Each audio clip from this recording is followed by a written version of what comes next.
Tu vois, ce truc-là dans ton terrarium, bah c'est pas une mouche, c'est un nid en merde. Alors c'est ce qu'on appelle scaride, et plus communément moucheron du terreau. Et en fait, ce petit enculé, hein, c'est qu'il vit avec tous ses potes, ses centaines de potes, et quand il a choisi un terrain tropical bien humide, bah il y loge. Voilà, pour lui c'est un Airbnb gratuit. Alors les larves, elles vont bouffer les racines, la microfaune, et en plus elles vont voler partout, comme si elles payaient le loyer, ces connasses.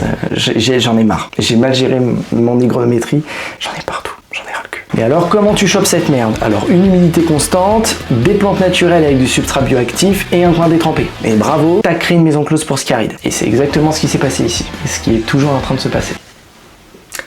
J'en ai ras le cul là. Alors bien sûr, j'ai plusieurs solutions pour toi, hein, et pour moi en l'occurrence. Hein. La première, c'est faire un dry zone, c'est-à-dire que tu vas laisser sécher un peu ton substrat, ce qui va éviter aux larves de se développer. Ensuite, ce que tu peux faire, c'est mettre un couvre-sol ventilé, comme par exemple une mousse de grille ou de la micromèche, ce qui va éviter la ponte. Tu peux aussi essayer des pièges collants, mais à l'extérieur de ton terrarium pour attraper les insectes volants, mais il y en a tellement, je t'explique pas le bordel. Hein. Déjà, je suis un fessé carrément, en fait, quand je respire, ça me rentre dans le pif. Ou alors, tu peux faire du cannibalisme contrôlé, c'est-à-dire que tu mets quelques cloportes à l'intérieur, ils vont bouffer tous les deux. Là, c'est magique. Alors par contre, ce que tu fais surtout pas, c'est mettre des produits chimiques. C'est-à-dire qu'en fait, t'es pas jardinier industriel, le Roundup, tu le ranges. Déjà que sur le pissenlit, c'est pas ouf. Alors sur le gecko, je t'explique pas l'histoire. Hein. À mon avis, ça risque de l'éclaircir.